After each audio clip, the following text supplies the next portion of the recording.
All right. Anybody else coming on the call today? I don't think so. Okay. Excellent. We covered a lot of content yesterday. This was great. So I'm going to do what I always do when we do this kind of training. I'm just going to leave that wire there. I'm going to walk.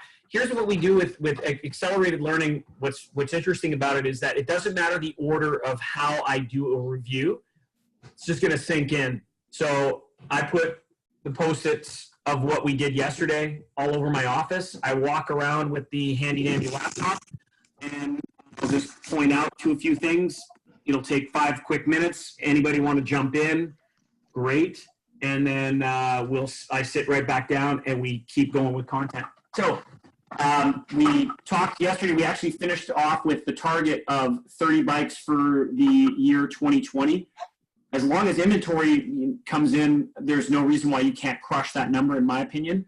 And the goal has to be sell what's available today around that. Told you the story about another Pedgo store on the East Coast that didn't have the right mindset. They didn't believe that the product was solid, and so that unfortunately took away their power. But when you know that the product is good and the belief of what you're doing, it is a powerful tool. So again, part of that is playing your A game and acknowledging everybody that walks in the door, and also being the authority. The other A of the A game is you're an authority, whether you've been there since March or whether you've been there for 2 weeks. The fact that you work at Pedgo 58, it's authoritative to the prospect coming in. Why you guys? That'll link back to the belief. Why Pedgo 58? Because of the brand that you carry, right? Pedgo is a powerful brand, and it's a bike-friendly place. You're the only bike store, on the island, and you don't rely on cars. People that there are going to rely on bicycles, and they're coming back to you out of force of habit. You guys are super friendly. You're the experts. You're the trusted advisors, and people are there to buy. They're there to spend the money and do the rental yet again because, again, they love the place and they love the people, which is important. You're there because it's an opportunity for Matthew. He's put together a great team. You're providing a great retail experience. Carly comes from a retail background, loves retail. People, you guys are people or people person, love to learn and love to teach, I believe, based on what I heard yesterday. And, for Kathy, you were friends with Joe and Matthew, and now you're part of the team. And everybody's loved the Pedgo experience. And when you're having fun with working with vacationers, helping people, and the fun is actually a huge portion of it. Money is a byproduct of what we do, but if you have fun in your work environment, it just makes life so much better. So we talked about who our customer is. The buyer is, both of them are vacationers, but the buyer is typically around the 50 age couples. Their health range is somewhere in about a 5 out of 10. They might be a second homeowner. They're definitely exploring the island, and they know that the value that they're looking for is good. The renter is a little bit younger. They've done you've outreached to them via online marketing, cards that have been sent out, and you're getting them from the acoustic bike to the electric bike based on some price points and based on the fact that Kathy is, very relentless in her approach, which is actually awesome. It really is. Just for fun, absolutely important. Just for fun, come with me. There's a time to ask for the sale, and there's a time to be the authority and take control of the conversation. So you know what? Just for fun, I want you to try this. And that's going to get you more butts on bikes, right? The more bobs you get, the more sales you're going to make. And this is honestly some of the biggest numbers I've ever heard in terms of test rides out of the gate for a store, which is just awesome.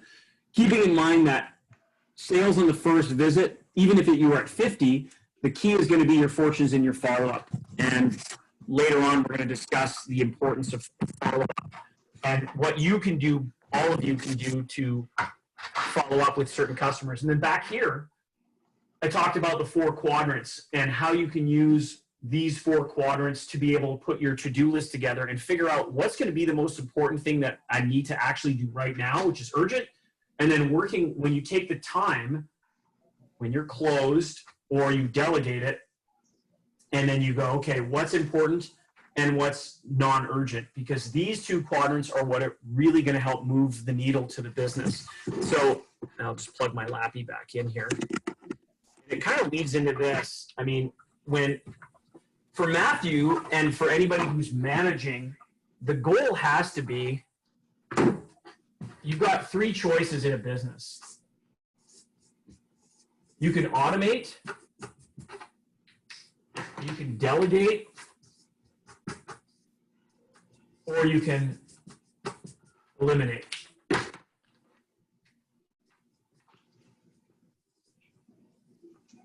So if you have a whole bunch of tasks that need to get done, and it's like your to-do list is incredibly long, you got to ask yourself, okay, like, it's not what do I have to do, it's who can get it done for me?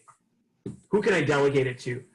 How can I get it done quickly and at an extremely low cost, or just leverage my time? Or what really isn't irrelevant? What really isn't relevant right now based on what's going to move the needle of my business? These three words are game changing. So whether you're in a management position, or whether you're running a household, or whether you're running a business, when you can figure out, like, and I like to give the example of, I haven't mowed my lawn personally. I can't even remember last time I pushed a lawnmower.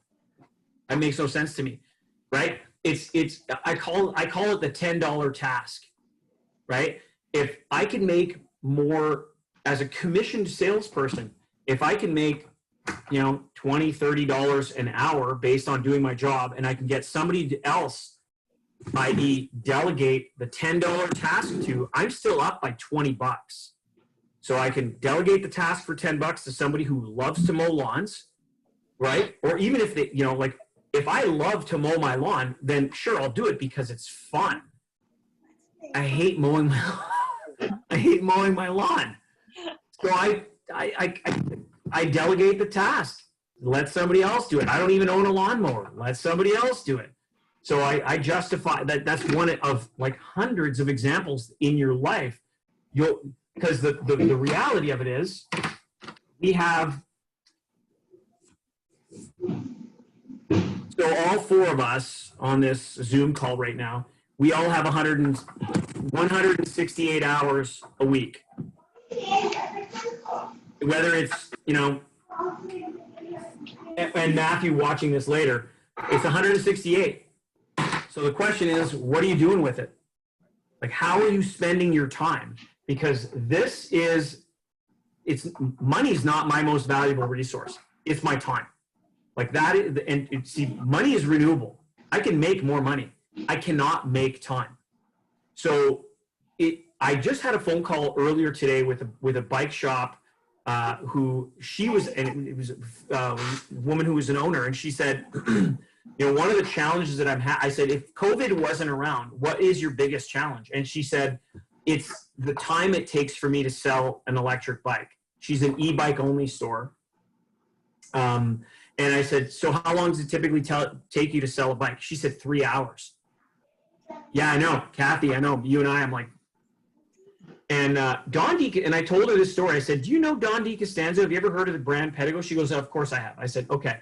I said, you can go visit my website. And Dawn has a quote on my website, which I love. But one of my first meetings with Dawn, I asked him, I said, how long does it typically take you to sell a Pedgo? And he said about 90 minutes to 2 hours. And I said, so if I could show you and your dealers a way to do it in 20 minutes or less, would that interest you? And he was like, yeah. So this is exactly what I told this woman earlier today. I'm like, listen, if you can make a choice, you could, pay for speed, right? You can take 10 years to try to figure out the blueprint, or I've got the blueprint, I can show it to you, but I charge people for it. Or you could search the internet and find it somewhere, but you're going to have to piece it all together, and it's going to take you an eternity to do that too. Because nothing that I've barely made any of this stuff myself. I've pieced it all together over 35 years of experience. That's all. And so what Matthew is doing is he's allowing me to time collapse essentially in about 10 hours, 35 years worth of experience. Does that make sense? Like you guys are paying for speed. because you want to be able to, okay, let's learn this and then apply it now. That's the goal, because knowledge isn't power. It's applied knowledge that's power. So this is big. Yeah. So you can tell you as a team, you can say to Matthew, listen, man, is there somebody that we could, like, I'm watching him wrench bikes and I'm like, dude, get a wrench. You could do it. Yeah. Hey, I'll tell you, I've taught almost every one of them how to change a tire. Yeah, it's great. Because the goal has to be, you want to work on your business and not just in your business, right? And because Matthew has to consistently take a step back and be at that 30,000 foot level and go, okay, how can I help? What's great is you, for sure, Matthew, you have to have the ability to swoop in and do what's necessary in your business when the time comes. But when you can delegate, and it's not to be the boss who's not involved, that's not a good team and leadership role. It's more of the, how can I help manage a team? Anyways, the team leader is not afraid of getting his hands dirty, which obviously, look, he's wearing gloves, for crying out loud. I'd have crap under my nails because I'd be like, shit, I forgot to put my freaking gloves on again. All right. Well, see, that's where I delegate. I tell the two girls, go change the tires. Nice. I've learned the delegate part really well. Nicely done. All right. So I'm just going to go back to my list of things here. So one of the things that I'm going to share with you is the use of a template, because we went over what's your why, believing in what you're selling, playing your A game, knowing the target, why they're here in your store, who is setting your target. But now the next piece is using a template. And the idea of a template is not only for the three of you and or Matthew, but it's also having a systemized approach that you can teach others. And I don't know what the long-term goal is for Pedgo 58 or for Matthew. Is it to have more than one location? All I'm going to share with you is that to be an army of one, the goal isn't to be an army of one for very long. You want to be able to handle it all, but you've got to automate, delegate, and eliminate so that you could then get to a point where you can kerchunk, cookie cutter it into the next step. So if you think about what we talked about yesterday, how you acknowledge somebody walking in the door, and I'm going to share my screen, but you're also going to be receiving the following. Actually, I'll just share my whole screen with you in case I move into a different window. So here's the Pedgo dealer, what I call the Pedgo dealer Army of One sales template, right? So the customer comes in the door and we acknowledge, and you wait 5 to 10 seconds, and you're going to ask the first 3 questions. Hey, is this your first time in the store? How'd you hear about us? Have you ever ridden a Pedgo before? What's great about this is that, this isn't the can I help you, which is like, even at any point, hey, is this your first time in the store? Yeah, I'm just looking. You can still say, no sweat, look around, looks are free. My name's Joe, and I'll come check up on you in a quick moment. Before I go, have you ever heard? How did you hear about us? And at least you've done this part, and then you've done the how did you hear about us story. By the way, just as an aside before I keep going, because I jumped around so bad yesterday, I was thinking about this before I hopped on the call. I was digressing all over the place. Did I tell you about my marketing story? We're just dancing, Joe. Yeah, dance away. Yeah, dancing and smiling is absolutely free. We could take a 5-minute, Sorry. So I'm not sure, because I did 2 trainings like back to back yesterday, so I can't remember if I shared this story with you. So stop me if I had. I talked about 2 women that came into my fitness retail store, and I asked them how they heard about my store. They told me about the radio station. Did I tell you that story? Okay. Another important reason why you're going to use the DM tracker, right? I talked about the importance of this. You can see this, right? So the reason that we have that I sent this tool over to Matthew last night. And so here's what happened. Back when I had my specialty fitness retail store, and I opened up my first store, I was 20 years old. I think about it now, and I've got kids ranging from 21 to 29, and I can't think of any of the 5 actually doing that. There's like no way, because I created a problem, and probably like you folks, and Carly, your kids are younger, so don't make the mistake that I did. I babied my kids, so they've become these, like they're little snowflakes, and now I'm toughing them up. I am. They're asking me for stuff, and I'm saying no happily. Like, it's like, nope, can't help you. You figure it out, because otherwise, how the hell? Like, even my partner in another business is upstairs right now, and his daughter was here for part of our team huddle that we do every morning, and but she was here today for the first time, and 10-minute walk away was her friend's place, and it was like, Dad, can I have a ride? And I piped in. I shouldn't have, but I piped in. I said, boy, I got strong legs for a reason. And Chris looked over at his 13-year-old daughter and was like, you know what? How far is it? It's about 10 minutes. You can walk. Had he left our place of business to go and drive her and come back, it would have been 20 minutes. It's like, come on, man. She can walk. Like, and I could tell she was pissed off with me. I'm like, suck it up, princess. It's okay. And I should have done more of that as a parent. Anyways, all this to be said, I'm in my store. I was maybe 21 at the time, and I had made the mistake of only asking people that bought how they heard about our store. And even then, I wasn't marking it down. It was just like, hey, and I would say, thanks, thank you very much. And by the way, how'd you hear about our store? Like, I mean, to me, it's convoluted when in hindsight, knowing what I know now, right? All about the time collapse. So this was the valuable lesson. This couple comes in, these 2 women come in, and one of the women's names is Diane, and we're still friends today. She ended up being a travel agent until, Expedia happened, and then she jumped out of the business. But we're still friends. So Diane and her partner are looking for a treadmill at the time, and I just haphazardly said, so I'm curious, how did you hear about our store? She said, I heard your ad on the radio. Oh, that's awesome. I said, what station did you hear it on? She said, 92 City FM. Terrific. I said, do you remember what time of day it was? Was it morning, or was it like the drive home? She said, oh, it was definitely the drive home. Excellent. I said, okay. So I continued to chat with them, ask them more questions, told her a treadmill and a home gym, because, right, fitness is strength and cardio. And off she goes. We set up a delivery time, and I looked over at my business partner and I said, Derek, are we even advertising on the radio? Nope. Powerful. That hit me across the face like a 2x4. So what it made me realize was, number 1, gotta ask the question. Number 2, clearly my competitor was advertising on the radio. And sure enough, they were. I got the intel by asking my prospect, who then I transitioned into a customer. And so I called up 92 City FM on the Monday, and I remember the rep's name was Randy. And we ended up starting to advertise on 92, because I knew my competitor.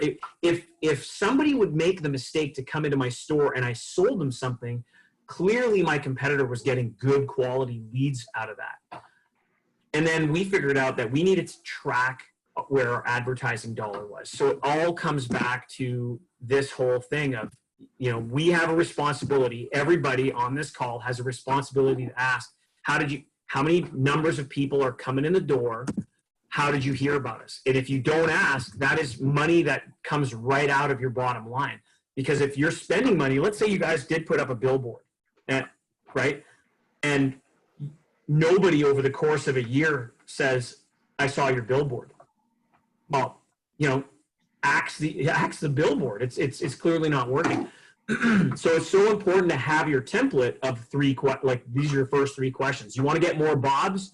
You have to ask your first 3 questions, right? And I come back to, and I'm just going to share my screen again and go back to this.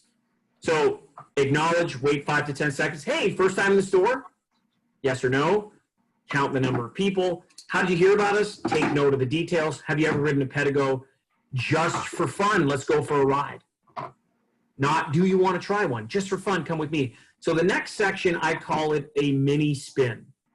And the mini spin is literally 20 yards, right? The goal is I just want to get them on it, and I recommend, I typically recommend 3 bikes, either the Boomerang, well, the Boomerang's my first go-to, the Step Through, soon to be now called Platinum City Commuter instead of Black Edition City Commuter, and then I would get a Mini Scepter, which is a 24-inch Interceptor. Those would be my in your world, in your ecosystem, that would be my preference. I want to basically have bikes that are going to fit everybody, and I want to have bikes that are going to separate me from my competition, because the truth is, when you pull out a Boomerang, there's literally fewer bikes, like there's almost no other bike that looks like it on the marketplace, and that really sets you apart. Of course, right now, I go back to sell what's available today. We've got to show what we have. So keeping sell what's available today as the benchmark, pick out the bikes that you can demo and then take it from there. So again, just for fun, come with me. So then we do the mini spin. You go first and you set up the bike. And then when you come back and you go, okay, it's your turn. Now, it leads me to the next question. And I know Matthew in the past has used lead cycles. What are you currently using to do lead capture so that you can do follow-up with the approximately 75 people out of 100 that are leaving? What are you guys doing right now? Nothing? Oh, what's that? I thought I heard something. Okay. So, Mechanic in the background. okay, no sweat. So, how are you gathering anybody's information, like first name, last name, email, and phone number? Yes, You are. How are you doing that? like a serious prospect. We just ask their name, their information, so that we can Yeah. them, and then we usually send them an email quote at that point if they seem Okay. serious about and really looking. Okay. See, Joe, So, we added touch points, but we don't have touch points anymore. okay. So, again, I know that there's an issue of cost to benefit ratio. This is something that Matthew can consider, and or it's something that you can attempt to build on your own. It's just a question of, right, is it something that you can automate, you can delegate? To me, and I'm just throwing it out there, you can build it. It's just a question of cost, time, and effectiveness. Come back to this. If your number is 75 people out of 100 don't buy on the first visit, where do they go? And what do they end up doing? Right? I mean, if they're not buying from you, they're going to buy from somewhere else. The statistics show that based on my experience and talking to other people, again, over 1,000 bike shops visited in the last decade, 96 hours. You basically got, get my hand in front of the camera, 4 days. You've got 4 days before somebody makes a buying decision, typically, especially because the way that it happens for somebody who tries an electric bike, especially if they've never really tried one before, it becomes an issue of desire. Like people don't buy what they need, they buy what they want. And as salespeople, we have to also remember, people don't want to be sold. They want to choose to buy, right? They want to choose to buy. So this is where we walk that tightrope of, am I being salesy or am I being helpful? And the goal has to be, and I'll cover this a little bit in a short bit here, it's the best, better, good approach or either or, as opposed to just showing one. Because that's the fatal mistake a lot of salespeople make. They'll show a great product and then they'll allow their customer to go, well, I'm going to go home and do some research. And how often have you heard that one? It's common. It's a very common objection. I want to go home and do some research. And I'm going to show you how to handle that objection by using the SOS. It's a two-step system: acknowledge, ask a question. So you acknowledge the person, and then you ask them a question. So you'd say, when you hear, yeah, I want to go home and do some research. Well, you know what? I totally appreciate that you want to go home and do some research, Shelley. I mean, you totally want to be well informed. I get it. I'm curious though, what is it that you want to research that you and I didn't get a chance to talk about today? And that just comes out because obviously I practiced it, and we are going to practice the SOS. First, we have to go through the script of the process of being able to get people to just taste the M&Ms, right? You pull out a bowl of M&Ms and you go, here, have one. Just one. You know what happens? It's like a bag of potato chips. If you have one, can you just stop at one? That takes a lot of resilience. Like, let's face it. It's like the alcoholic. One's too many and two's not enough. That's what we want to have them feel when they try a Pedgo. It's like, oh my God, this is so much fun. And then, of course, we're going to go, I know, right? That's why when you play your A game, you have to have that level of energy, because highest energy wins. If it's too negative, it will win. If it's overly positive, it will typically win. I mean, unless, of course, you're being absolutely annoying. So I've got to turn it down most times because that's my challenge. So just for fun, let's go. Follow me. You go first, downshift the bike. Then what I do is I will typically stand in front of the bike. I'll stand in front of the bike so that I get them. So I'm literally like, okay, right here, I'm hanging on the handlebar. And typically what I recommend, now whether you're using it, on a clipboard with a paper waiver, the challenge with that is you got to walk out with the bike, have it on the bike. It could be a little challenge, but you can do it before anybody rides a bike. Right? It's monkey see, monkey do. I go first, I come back, and then it's like, okay, you ready? Your turn. They hop on the bike. I pull out my phone. And my suggestion is, and I know Matthew's aware of this, so I don't want to take up too much time on this. I just touch the icon and up it opens, and it's in, everybody's got their phone with, like, where's your phone right now, Carly? Next to me. Right. So when you're at work, your phone's probably in your pocket or something. So it's like, no sweat. So here's my test ride waiver. And I just go, listen, this is just a formality. I need your first, because what I want to do is, whether it's a digital waiver or a paper waiver, what you say is, I just want to make sure that you're going to be responsible for yourself. I want you to be responsible. Like, you can see how I wrote it here, right? So it's company policy that we have you fill out this waiver form. We want you to be responsible for yourself, right? And I've never had anybody say to me, well, I'm not filling that out. Like, they get it. What we're doing is, yes, the waiver has to be your waiver. Whether Lead Cycles digitizes your waiver or you use a paper waiver, so be it. Now that I have your information, I go, okay, I need your first name. Oh, okay. Carly, nice to meet you, Carly. Last name, Morse. Oh, nice to meet you, Carly. My name is Joe, right? Whether I'm touching because of COVID or I'm going, nice to meet you, or, click feet, all good. Now, I can also say, okay, and are you going to wear a helmet? You can choose whether it's by law. I like to tell people you're wearing a helmet. It's just mandatory. And I'm going to make them put on a Senna helmet or a Live All helmet, which is a Bluetooth helmet. So, and the Bluetooth helmets are fantastic because, yes, it's a higher priced product, but that's not the point. It's such a cool, unique experience, and I want to continue to stack value in that.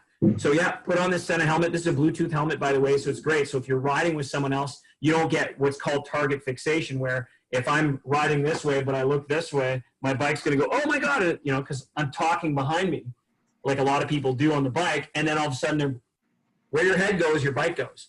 But if I'm wearing a Bluetooth helmet, I know I can ride in a straight line. I can focus on the road. And because I'm speaking with 3 ladies on the call, and Matthew, I hope you can hear this part. If maybe you're not focused on it, that's okay. Or you might have the earbuds on. One of the key words that Mrs. Customer loves, and I'm sure the 3 of you can appreciate, is the word safe. The word safe is a great sales word in our ecosystem. And in fact, I was talking to Shauna and even my own daughters about this. Even here in Winnipeg, there's times where if either of them have said, if I'm walking downtown and I could be walking past one man, regardless of color, I don't necessarily feel safe. Which, I mean, I'm like, oh my God. So it's that's I don't think about that. As a guy, I don't think about that.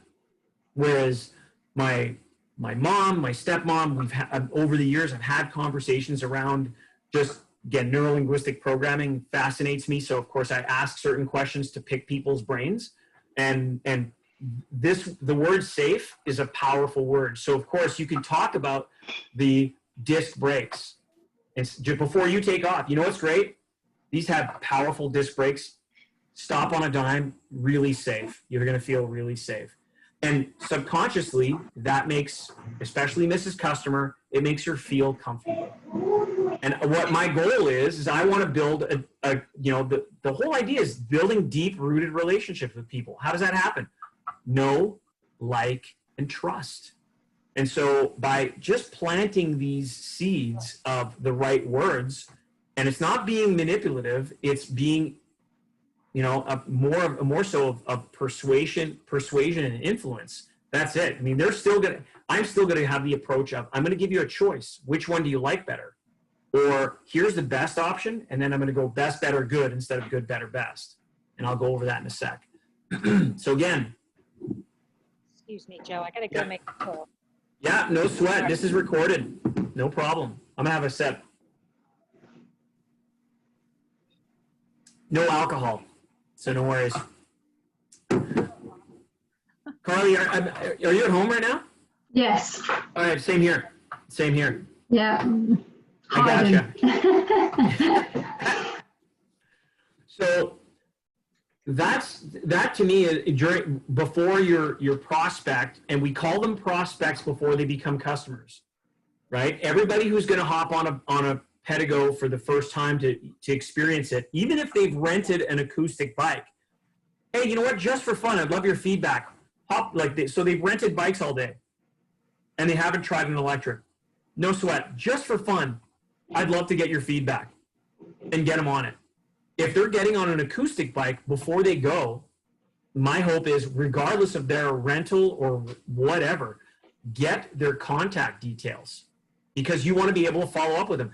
See, the story of your fortunes in your follow-up is true, but your gold is in your list. The bigger your list is, the metrics just show, even if you get a 1% return on your list, if you have a 20,000 person list, like a shop that I recently did work with, if they get 1% click through, that's still 200 people.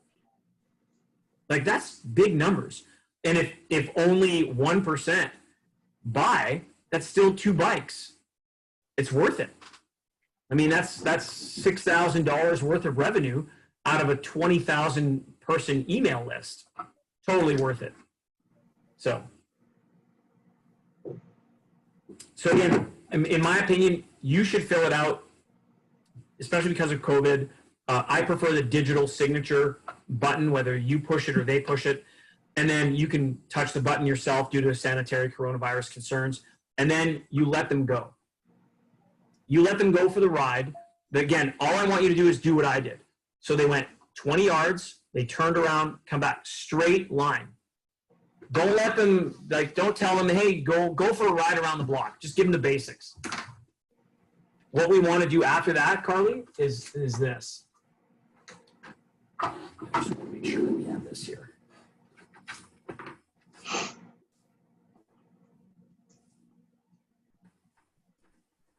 Joe, I don't know about the ladies, but you've got the screen share up still, so I can't see what you're writing.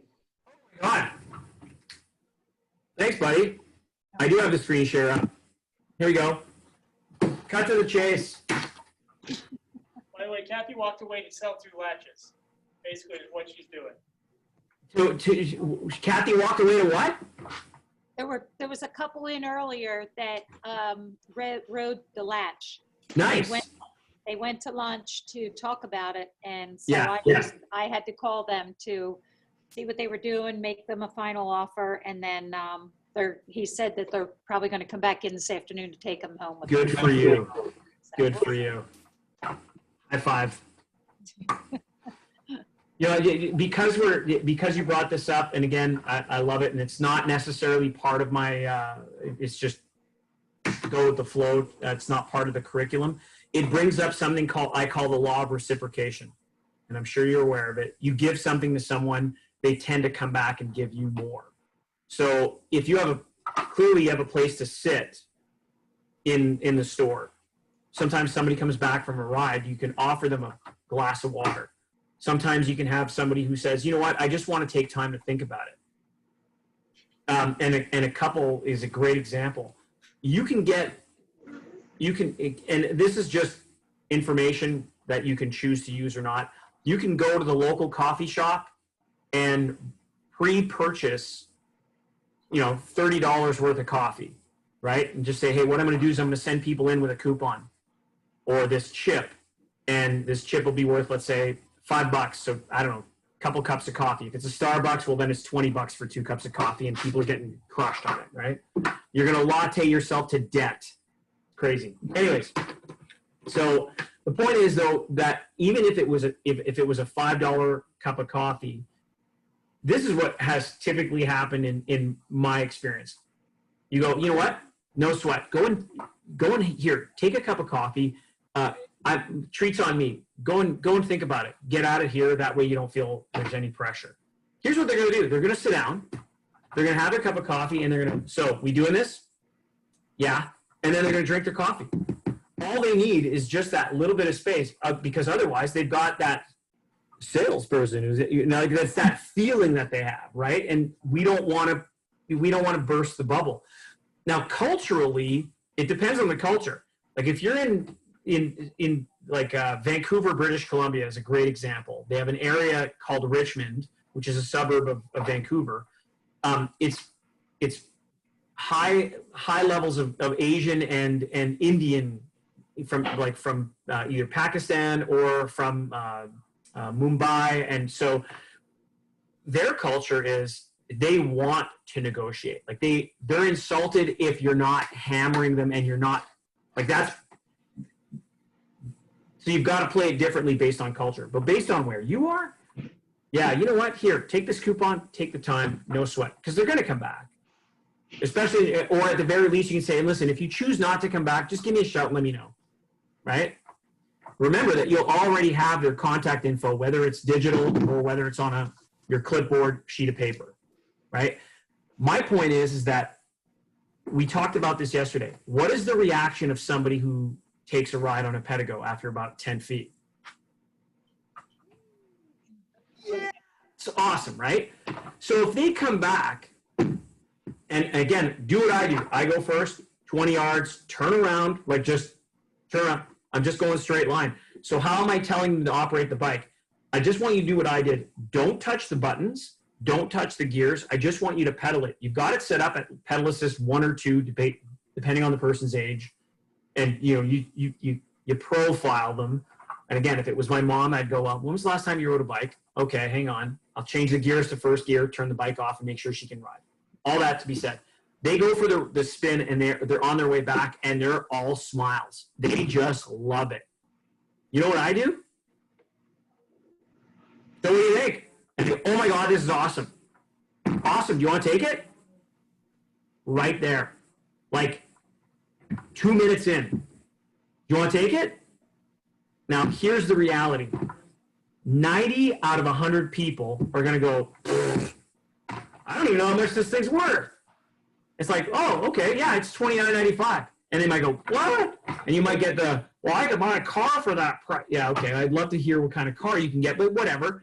So, but cut to the chase, because you're going to encounter no 5 times. It's going to be 5 times. So you might as well just, if you know you're going to hit no 5 times, get one out of the way. The beauty of it, though, and I've had this experience, is that 10 out of 100 or 1 out of 10 will shock you, and they'll say, yeah, I'm going to take it. Just like they don't even know the price. Let's go. Right? Because sometimes you get, where's that customer? Sometimes you get that customer who's, they're exceptionally wealthy. Money's not an option. Money's not an issue. It's fine. We'll do it. So just save yourself some time. Cut to the chase.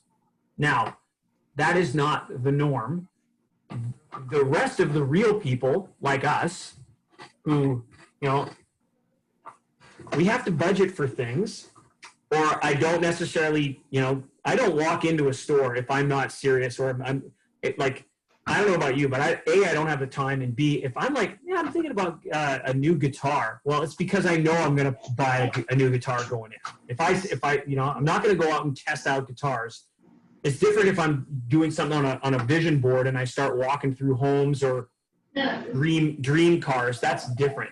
An e-bike is not in that realm for me. So the idea is use your template. The template will save you, because when you have a template, then that gives you the chance to, if ever you go off on another tangent in a conversation, just come right back to where you were on your template. So again, the customer comes back, and if they give me the sense that they absolutely love it based on this and I'm digging it, I'll ask, so what do you think? You want to take it? If 9 times out of 10, the answer is going to be no. No problem. I have a few questions for you, and here they are. Who's it for? Who else is going to use it? How are you going to use it? Where are you going to ride it? How long is your typical ride going to be? Are you planning on riding alone or in a group? And are there any physical issues that I need to know about, such as problems with ankles, knees, hips, spine, heart, or lung? So let me share the screen again. So I go back to this. When the prospect comes back from the mini spin, you can jump right into your 6 questions. Who's it for? Who else is going to use it? How are you going to use it? Where are you going to ride it? How far are you typically going to ride? So again, if you have the time, start shooting the shit with people, because people don't want to be, they don't want you to be interesting. They want you to be interested. The nature of sales is doing exactly what this template shows you. There's question marks at the end of every line.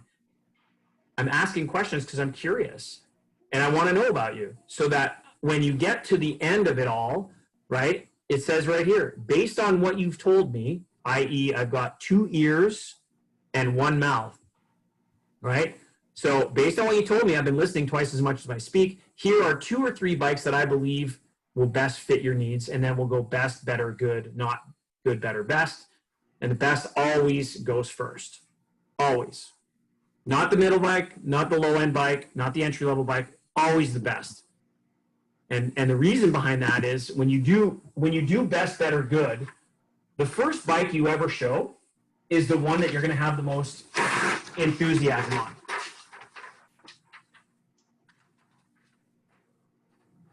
So I'm making sure I'm not sharing my screen. So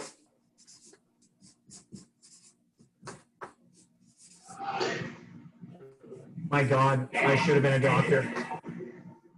I'll just leave it in this color. All right. It's best, better, good, or either or.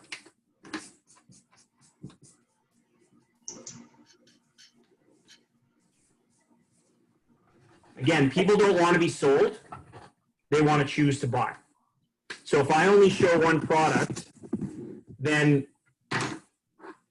people are going to go shop around. On the flip side, generally speaking, if I show more than 3, they're gone. Like, it's just too much information. So, share you a story. Are you familiar with the New England Patriots, the football team? Yeah? Okay. So, do you know the guy who used to play with them? He's coming back into the NFL. Not bad for a Canadian, but anyways, Rob Gronkowski? Yes. Okay. So Rob Gronkowski's father, Gronk, exactly. So Rob Gronkowski's dad is Gordy Gronkowski. Well, Gordy owns a chain of specialty fitness stores in the Northeast called G&G Fitness. And back when I was a representative of Trek Fitness / Vision Fitness, G&G was a dealer. Now, I was up in Ottawa working with a dealer there, and then I got asked, hey, Joe, can you go down to Syracuse, New York? It's a 2-hour drive. G&G is having a Midnight Madness sale.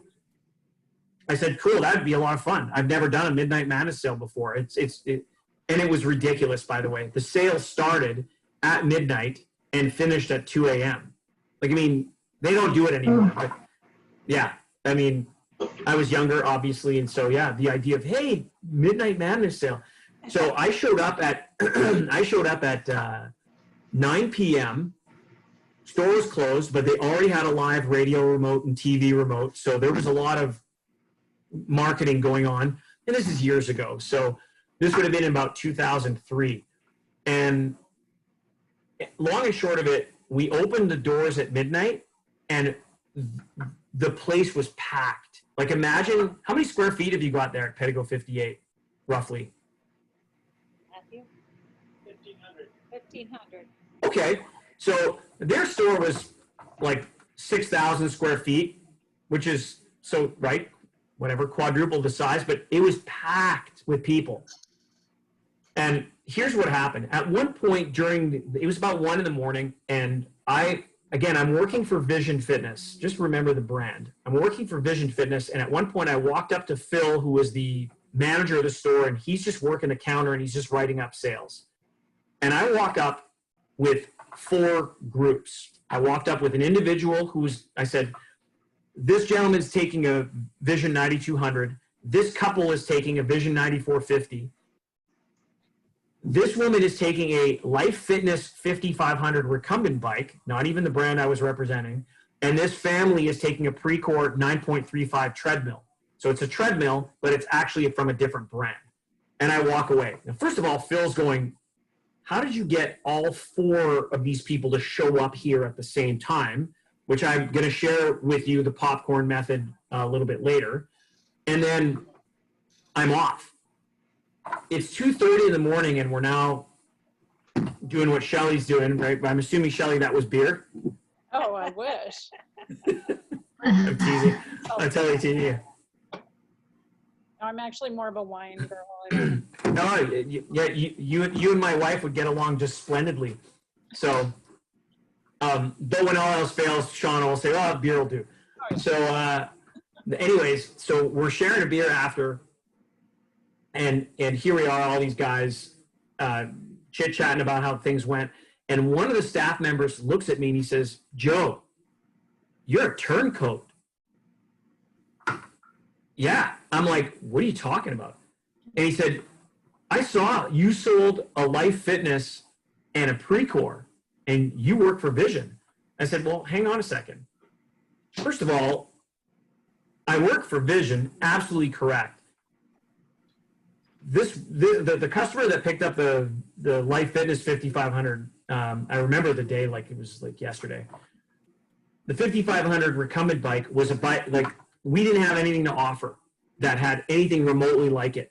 So of course I'm going to show them the product that is appropriate for their needs.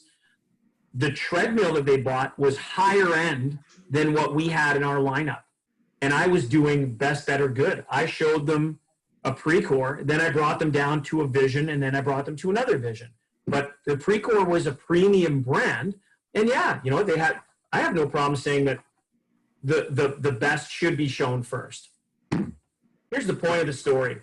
This guy showed a family of 4, 7 treadmills. It took him an hour to show them all, right? And they didn't buy. So 2-hour window of a Midnight Madness sale. He spent 50% of his time with one family of 4, showing them 7 treadmills. They didn't buy anything. They left confused. My approach is best, better, good. Always starting off here, or at the very least, I'm going to give you a choice. People don't want to be sold. They want to choose to buy. And again, I walked up to the counter with you can create a buying frenzy. Pedgo gives you the opportunity through test rides to time it to get people to come back at the same time, so that ultimately you can have, you know, if Carly decides, okay, I'm going to buy, the second that Carly makes the buying decision, and let's say I've got Shelly and I've got Kathy and I've got Matthew and I've got Sunny and there's a whole bunch of other people around, the moment that I've got one of you to choose to buy, I will let everybody else know in the room. And this is where a little bit of public speaking has to come out. And it's like, all right, congratulations, Carly. Welcome to the family. I'm just going to go and check if my desk is still there and also get you a bit of paperwork set up. And I'll turn around and say, By the way, everybody, I'll be with you in just a quick sec. Carly over here just picked herself up this particular bike. So bear with me. Carly, congrats. I'll be right back. And then I leave. What do you think everybody else is going to do at that point? Carly, you bought one? Really? And Carly is not a salesperson. She's now a customer. And I don't know if you picked up on my verbiage, but I congratulated her. Right? I didn't thank her. I congratulated her on making the right decision. So Carly's excited. And what's Carly going to do? Oh yeah. I've done all my research and I've looked around. Like, so now I've got a live testimonial who's giving me social proof and is becoming a non-commissioned salesperson and doing all the work for me. So that's exactly how I did it with these other people.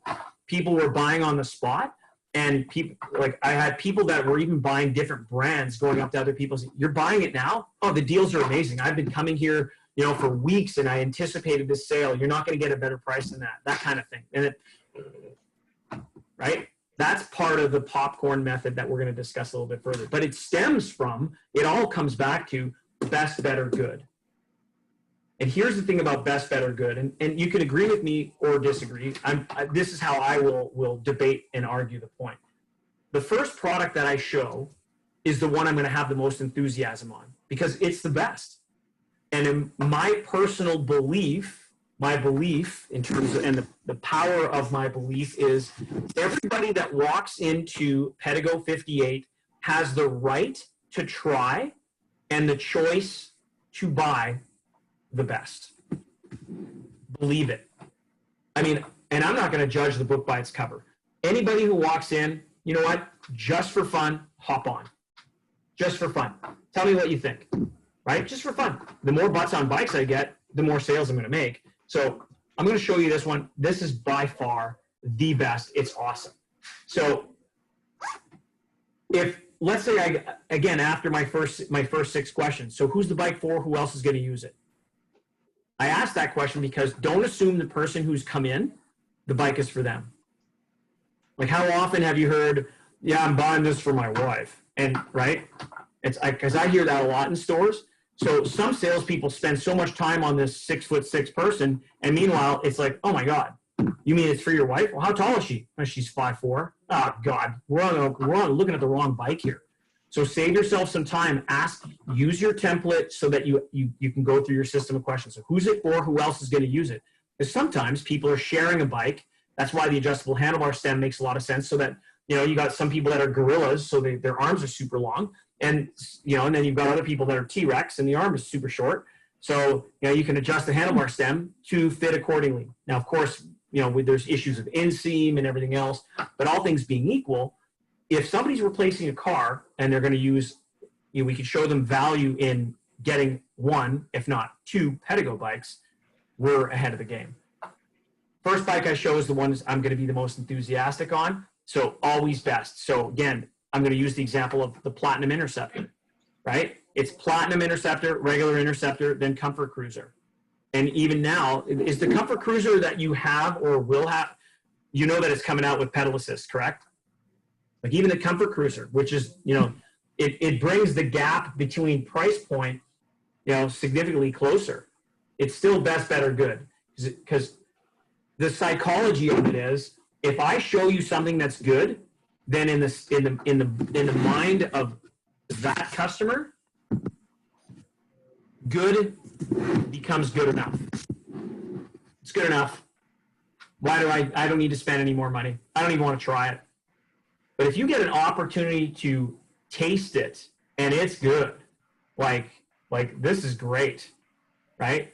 I mean, I can get you, if I get you into the best one and you can tell the difference between hydraulic disc brakes and mechanical disc brakes. Here's SLX shifting versus, the thumb shifter that you have. Like the shifter, the difference in shifting alone on an Interceptor versus the Platinum Edition, like it's night and day.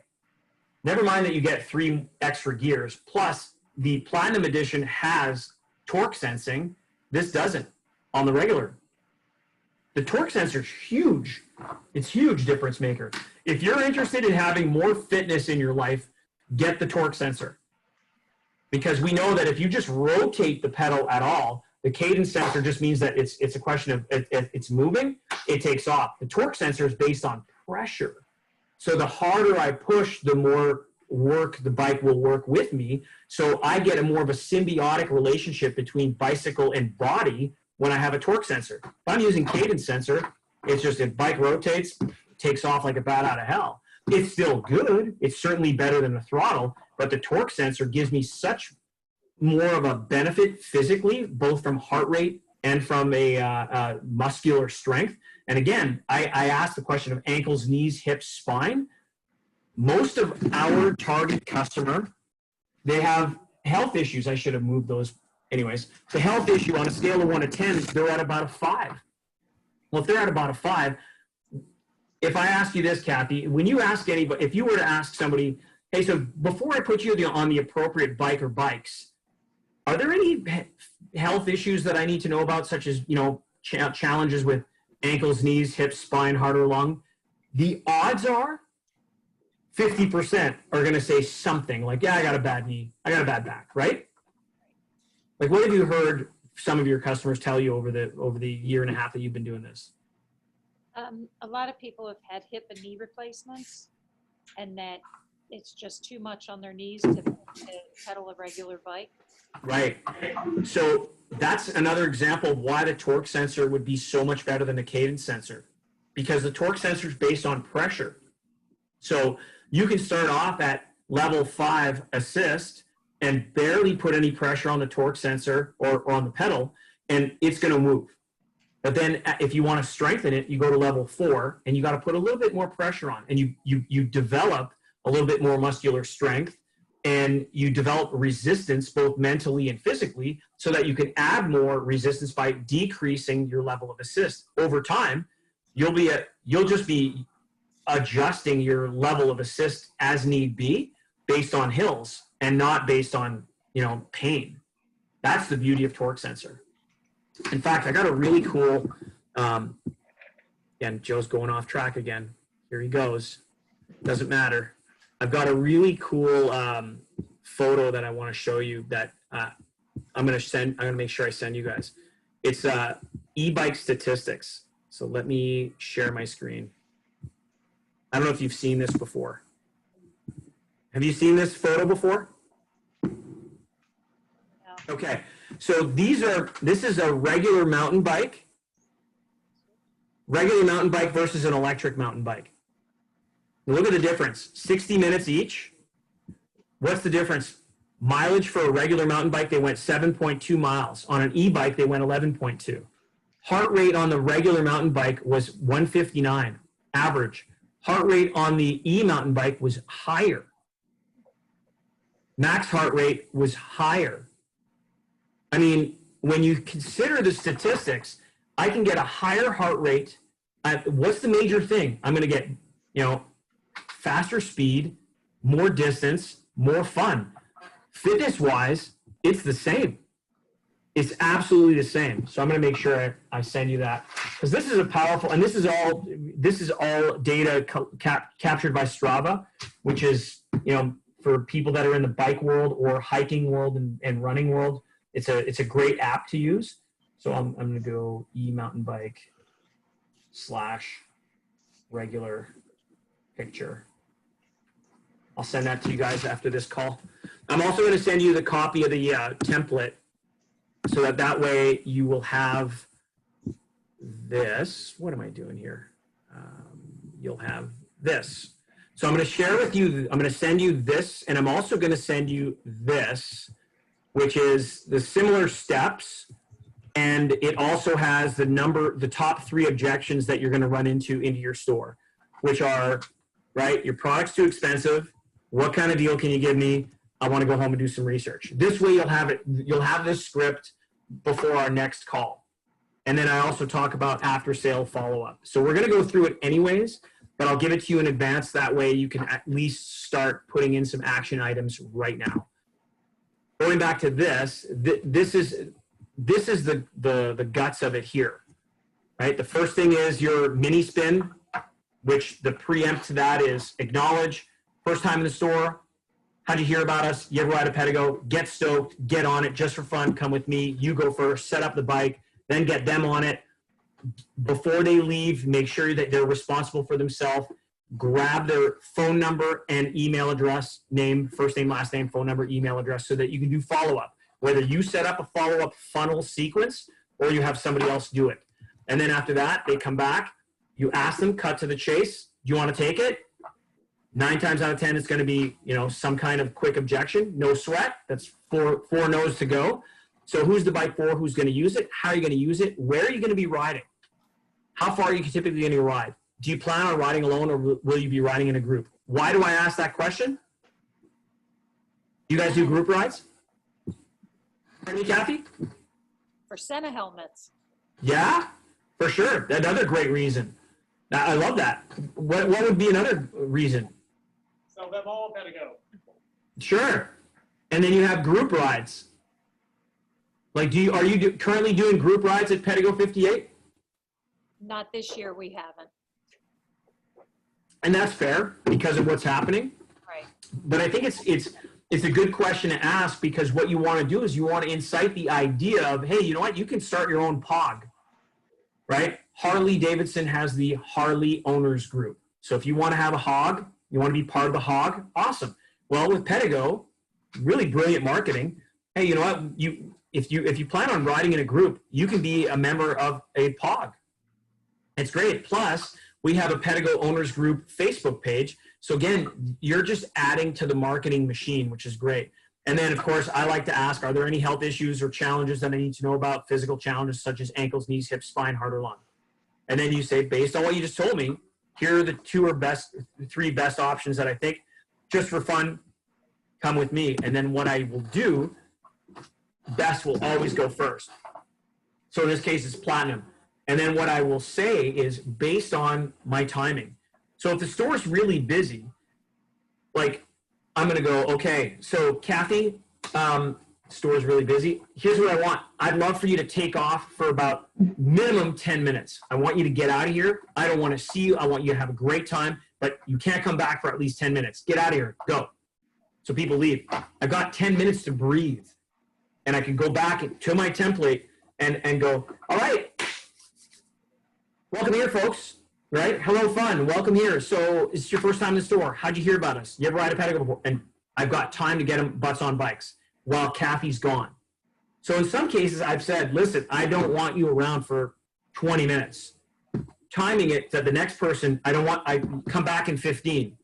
So what I've done is the first person's gone for 20. The second person's gone for 15. The third person's gone for 10, but they all show up at the same time, which helps me create my popcorn effect, because like the second that one person says, I'll take it, they all will. Like it increases your odds. Like people have asked me, how the hell have you sold 27 bikes? Like that's my record. 27 bikes in 4 hours.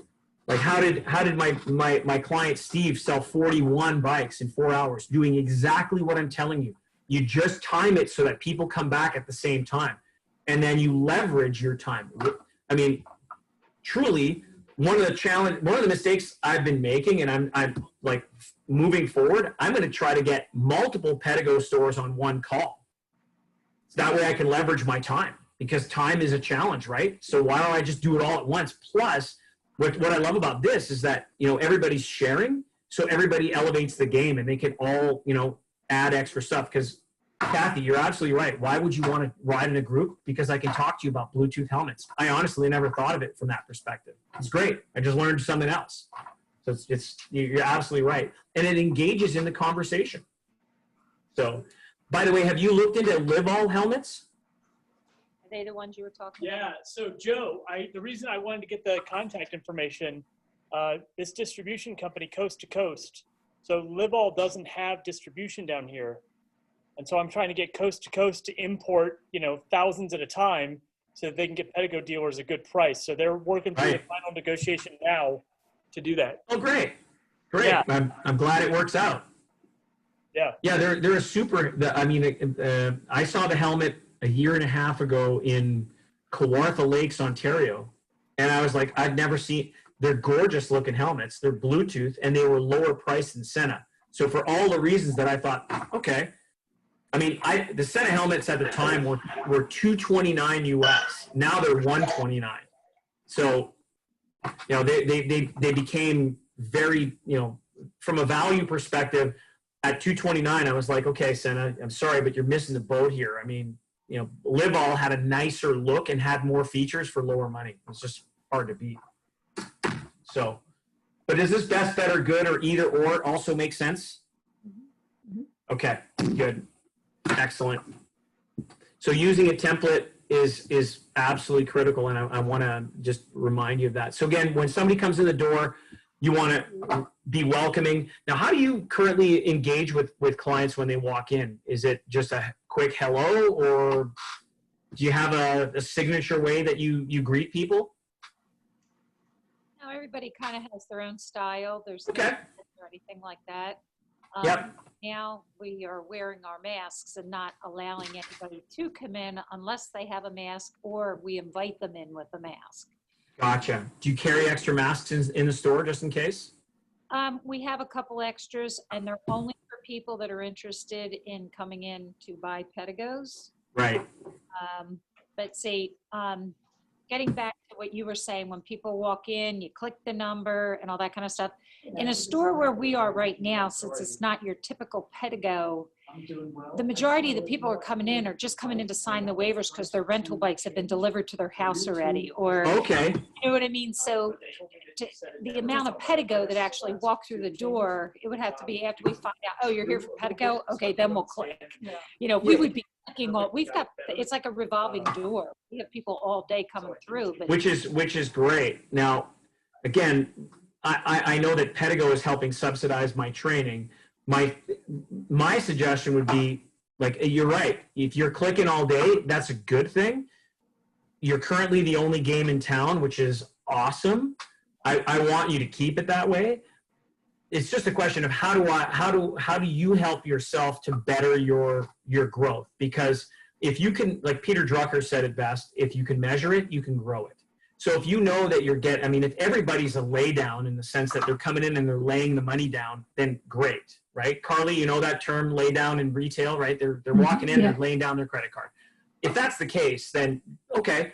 I still believe that if everybody had one of these and they're like, you're clicking it, but it's in your pocket, or it's hanging from a carabiner and it's just click, click, click. And then if the three of you at the end of the day, how many do you got? I got like 200. I've got 190. I've got 205. Okay, well, I'll meet you somewhere at 196, and call it. It's just a number that at least you can do it on the daily. And here's the point of the daily metric tracker. And again, you're right. You're not a Pedgo only store.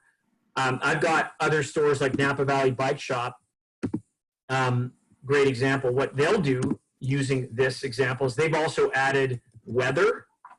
So they've actually put the weather here.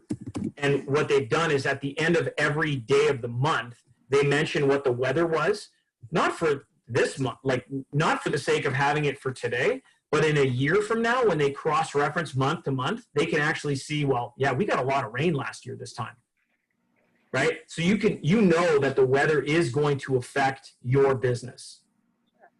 So to me, it's just data. I mean, if there's companies that we could learn from, we don't have to like them, but we can learn from them, it's Amazon. Like, they're not a retailer. They're a data company, right? Facebook makes money based on data. And we willingly give we give our data to them, right? It's crazy. So they take our information and then they sell to us. Well, I'm suggesting that we just take the bare minimum, not only for our own sales growth, but also to be able to take that information and then be able to sell back, do exactly what these behemoths are doing. Like these billion-dollar companies, it's important to be able to manage that data. And again, take my information like spare ribs, keep the meat, throw away the bone. Ultimately, finding out how people found out about you. Like if you've delivered a bike, if they're a repeat customer, you already know it. There's a slot on your daily metrics tracker that says repeat customer. Great. If they're a referral, awesome. Because I would suggest if somebody's referred, let's say, a Pedgo or a family of 4 to rent bikes for 2 weeks, you might want to send them a little thank you note in the mail and say, hey, just want to say we appreciate you, right? Because little things like that, that's what makes you such a great boutique store. I know that Matthew has that level of care, and based on already what I've met from the three of you, like, you guys give a shit. And it's not, it's not just about closing the sale. If it was about that, like that, I mean, I wouldn't be doing what I'm doing. I'd be somewhere else. So, but yeah, again, make it, do what's right for you guys, because saving time is critical. So the other thing that I want to share with you on this is, and I'll come back to this handy dandy screen. Bear with me here. Is the leave them alone factor. What I mean by that is oh my God, Joe, click the right button. There we go. After you're done this piece here, based on what you told me, just for fun, come with me, go for a ride. Every time that they come back from their ride, you're going to ask them, so what do you think? Every time. Now, I don't think you have the time to do it this way, but other stores, like, they'll actually take somebody and they'll go ride with them. Like, and I personally don't, I don't subscribe to that type of salesmanship. I think that it's important to allow the customer to be alone and reflect, and just let them, I mean, if they have questions, they can come back. Or if you notice that they're scared to get on the bike, that's different. But I think for the most part, most people have ridden a bike before, and they're just let them go and tell them, here, plus minus keys, gear shifter, right brake always first, it's rear brake, get out of here, have fun, right? I don't want you back here for 10 minutes. And then they come back and it's like, cut to the chase. They come back on the first bike. What do you think? It was awesome. Terrific. Do you want to take it?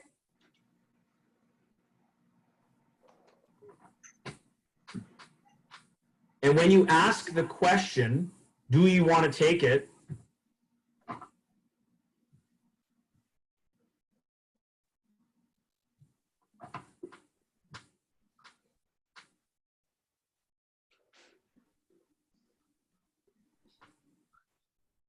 It's uncomfortable, isn't it?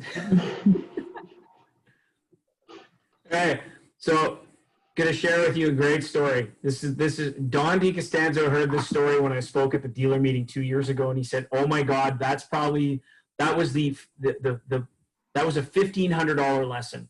And here's the story. Guy walks into my store and he says, "I want the best treadmill money can buy. Show me the best treadmill money can buy." I said, "Great."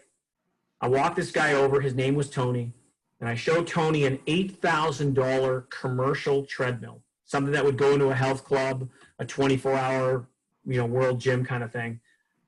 It actually needed, if you were to put it in your home, instead of 120, you'd have to, or instead of 110, you'd have to get an electrician to come in and put it into 220 because of its AC motor. Like, I mean, it was a honking, massive machine. I do a quick demo with him, and I said, "So, Tony, what do you think?" Doesn't say anything. You could, I literally, brutal, total honesty, I shit my pants. And I went, "Let me go see what I can do for you." And I go over to my desk, I clickety click click, I come back and I go, "All right, $8,000 bucks." I said, "Tony, I'll tell you what, if you do it right now, I'll save you 10%. There's $800, right?" And this is what Tony does.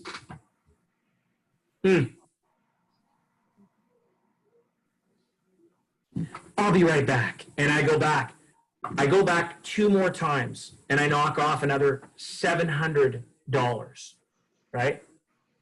All this to be said, I come back and I'm like, I'm now sweating. I've knocked $1,500 off the treadmill. Tony's still, he hasn't said a word. He's right? So I said, "That's it. This is the best I can do, Tony. That's it." I'm seriously not making any profit margin worthwhile, because after you deliver it and blah, blah, blah. So he said, "Joe, I'll take it." I'm like, okay. And to me, I'm going, well, at least I'm rotating inventory, blah, blah, blah. I'm making an excuse for myself. And he says, Joe, can I give you a piece of advice while I'm writing it up? And I'm like, yeah, sure, Tony. He goes, I was going to pay full price.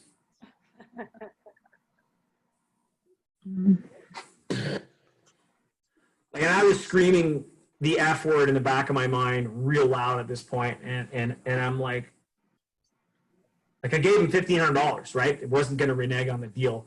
And he said, you just didn't give me a chance to figure out which credit card had the best options for points. Yeah. Yeah. So that lesson is the $1,500 lesson that since then, I shit you not, I have sold for millions of dollars worth of stuff in my career. That one has really helped me learn the value of just. So when you ask a question, right, we have 2 ears and 1 mouth. It's like, so no different than, so who's the bike for and who else is going to use it? Okay. And so how are you going to use it? And they might go, well, what do you mean? Well, are you going to be using it for fitness? Are you using it to keep up with someone? Are you using it as a commuter to be able to go to work? Are you using it just to explore the island? Like, how are you going to use it? Okay. And how long is your typical ride going to be? Like, do you have an idea? Like, are you going to be going for 10 miles, 15 miles? Like, if somebody says I'm going to ride it to work, if I've got time, then I'm going to be interested. So I'm going to use it to go to work. Oh, well, where do you work? What do you do there?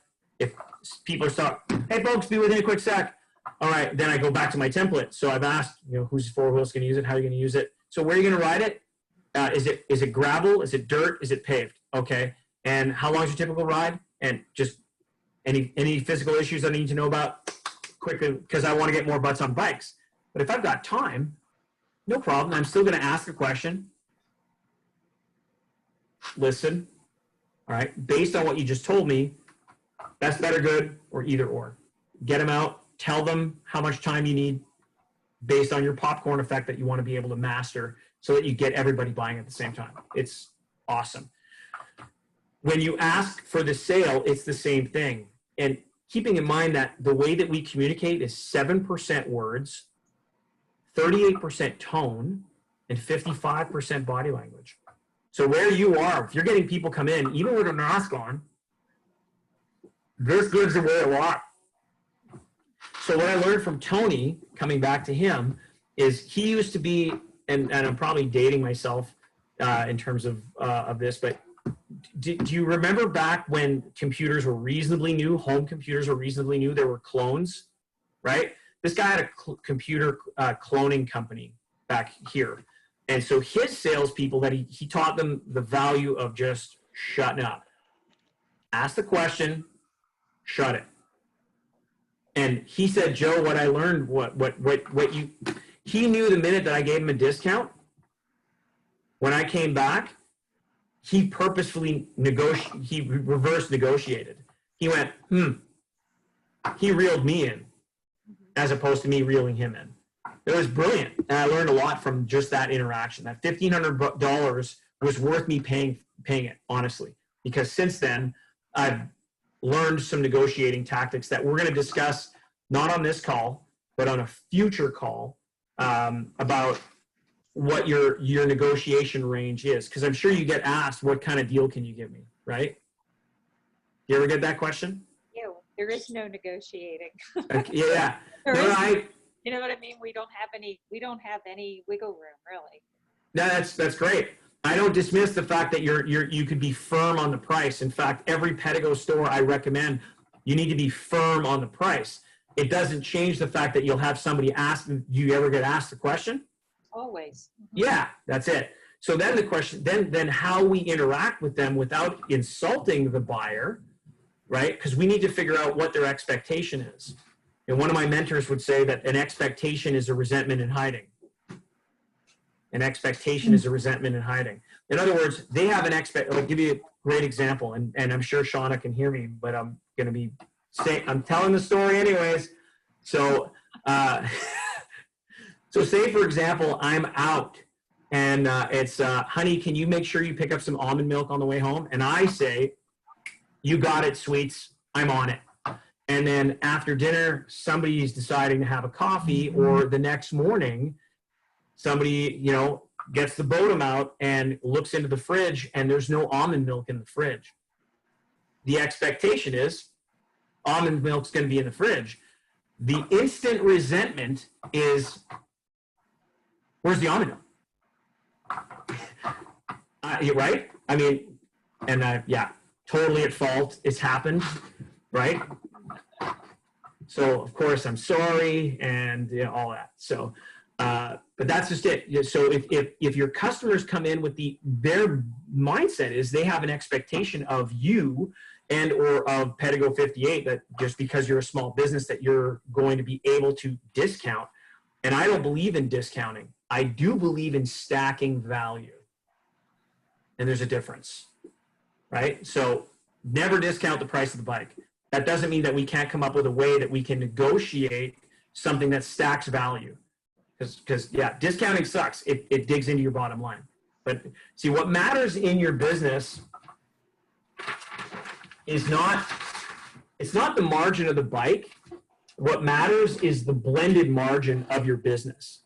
So the blended margin is on total invoice.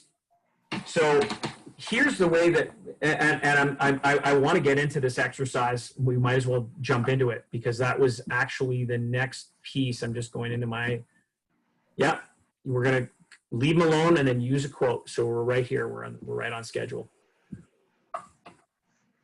How many line items do you typically have on your typical invoice?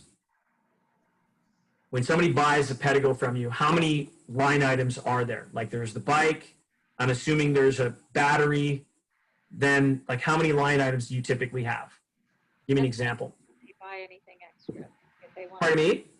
That's it, unless they start adding fenders and the bags in the back or whatever. But other Right. than, you know, other than, it's normally just the bike and the battery.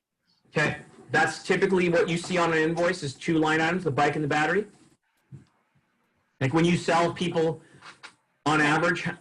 Yeah, there's usually at least a mirror, a bag, you know, a lock. They might get the foldy lock. They might get the new lock. Okay.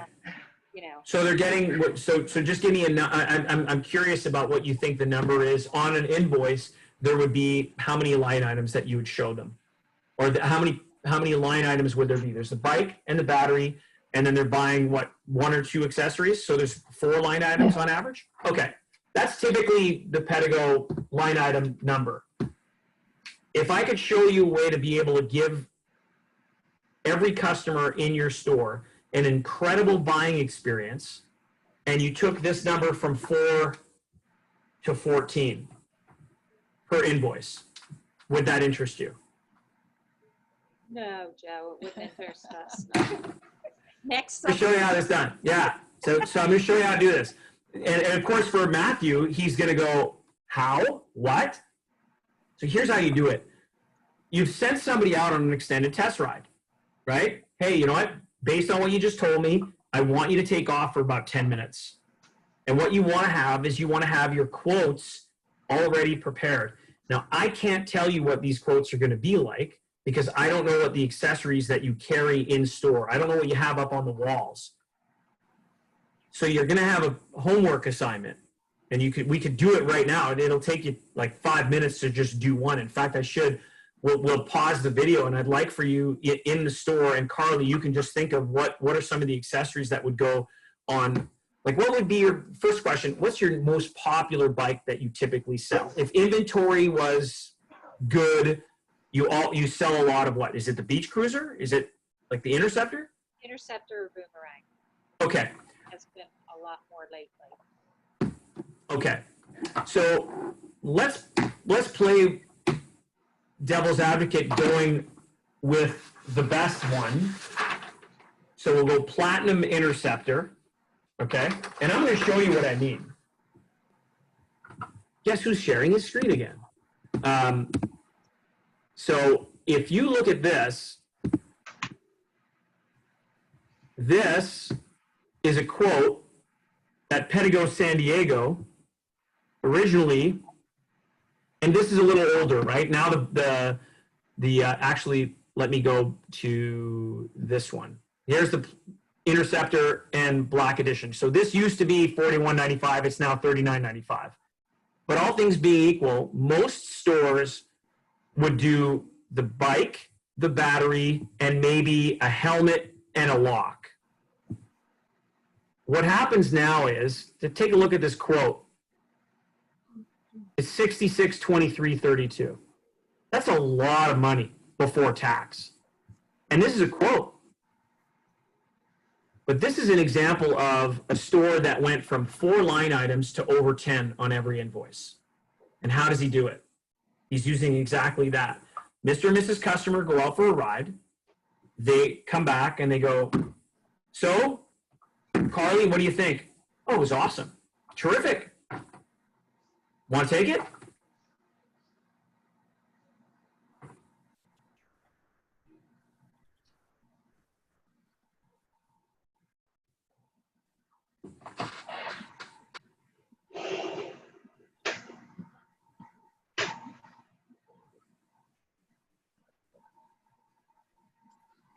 Answer them, Carly. Sure. All right. I was going to hold this for like the whole video. I was like, oh my God, she's on to me. Damn it. All right. That was good. Thanks. That's so obnoxious. I was staring right into your eyes. I'm like, wow, that's awesome. So that was great. So what ends up happening is they say yes, okay? Or they say no, and then again, based on best, better, good, by the way, and I'll touch upon this in a sec. Based on best, better, good, if somebody says, hey, you know what, I don't know, what else have you got? Well, just for fun, I'm going to show you the baby brother version of this one. And people don't want to lose things, right? I always bring them to the best product first because I'm excited about it. Now, here's the Platinum Interceptor. Now, here's the thing. I'll bring you to the regular Interceptor. Now, here's the thing. You're going to lose the front suspension. So that's going to be a little bit tougher on the wrist, the elbows, the shoulder, upper neck, and back. And, you know, if I heard them earlier, 5 out of 10 are going to have an issue with health. So that alone is something that I'm going to discuss. This also has, you're also going to lose, so you're going to lose the front suspension. You're also going to lose the hydraulic disc brakes. It's still, we still have, now, is the regular Interceptor, is that now gone to hydraulic or is it still mechanical? Okay. Again, there's running changes. So, but what you do is you show people what they're going to lose. Nobody wants to lose. Your customer, these people don't like losing. However, they'll also say, well, you know what, I'll just go with what's adequate without tasting what's best. So if I go, hey, try this, and just for fun, try this. And then I go again, take off for 10 minutes, come back. Which one did you like better? Rich. Oh, I like this one better. Excellent. Do you want to take it? Yeah, I'll take it. Then I go, okay, terrific. Then I pull out my quote and I go, this is what we recommend that would go along with that bike that you're looking at. And so in the case of our friends over at Pedgo San Diego, and I mean, Pedgo La Jolla, Pedgo Alpharetta, Alexandria, I mean, the list goes on. They're all doing this now. And they're improving their blended margin because what they're doing is they're showing people the options of what's available to enhance the customization of their bike. They've already decided on the $4,000 item. That's done. So now we're just simply showing other options that, by the way, they're likely to buy. And you can ask, I'll ask you this question. I was recently, this had been back in February, I was speaking at the CABDA bike trade show in Chicago.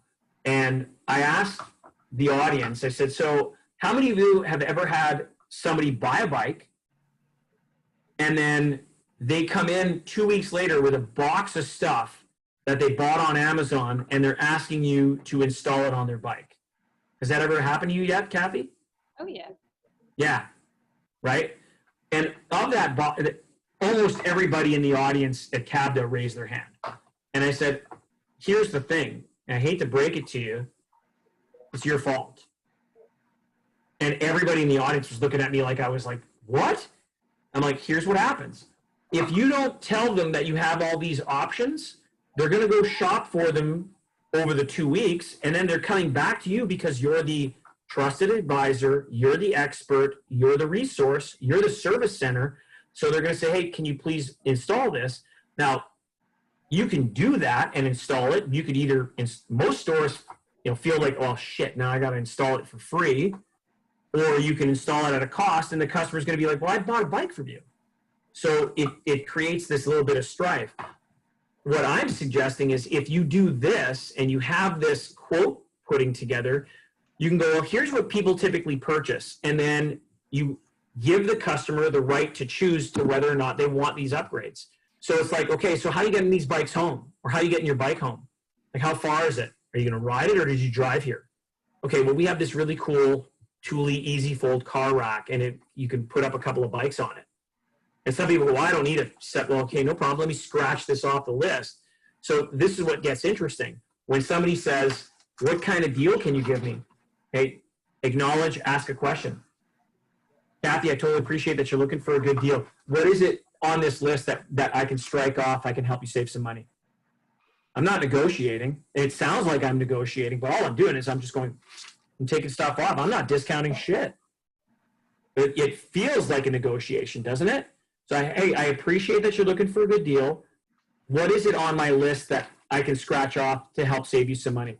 Because I'm not giving you anything for free. Unless we can discuss this on the next call, what's the negotiation strategy? Because some stores will stack value with accessories, but they're not going to discount the bike. And that's later. And that's up to, ultimately it's up to Matthew and the team to decide how are we going to do this, and is it going to help us? It's not the sale of the one product. It's the line items of multiple products that improve our blended margin. So if you discount a bike, for example, you'll make it up on the 50% margin items on accessories because your bike margin's 40. On the flip side, I don't like to discount the Pedgo bikes at all. I would rather negotiate accessories, and I'm not saying that you necessarily have to give them away. What I'm saying is you can work on that so that your blended margin is even higher, which is what we want. So the exercise that I'm going to ask you to have prepared for the next call would be take your bikes that you have in stock right now, like give me as the example, using the latch. Yeah, no, you've got the latch, you've got a trike that is probably already sold. And what else have you got left? We've got the platinum. Interceptor. Okay, cool. So let's use the Platinum Interceptor. What accessories that you have in stock would go with the Platinum Interceptor? Go ahead and write them. Go ahead. Okay, so you got the mirror. What else? We've got the Penier, however you say it. If you're French, it's Panier. If it's English, it's Panier. So we'll put, I'm French, so I can, yeah, it's good. Saddlebag, yeah, that's good. What else have you got? If you got a Cruising Tunes phone holder? What? Yeah, there's a phone holder. Is there? Oh, cell phone holders. Yeah, we Yeah. have several And different cup varieties. holders. Okay. Some cute Turtles and turtles and sharks whales and stuff shark now. honker horns.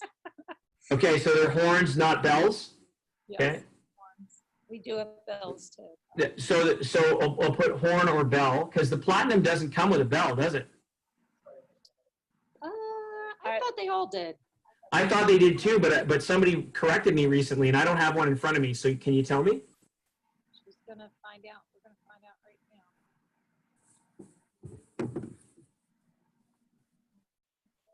now. Come with a bell. That's what I said. Oh yeah, make sure you put that back. That's a gear. I don't think the Platinum comes with a bell. Get out of the way. Well, and this is just it. You know what's funny? I mean, for all the riding that I've done, you know, and maybe you've experienced this yourselves.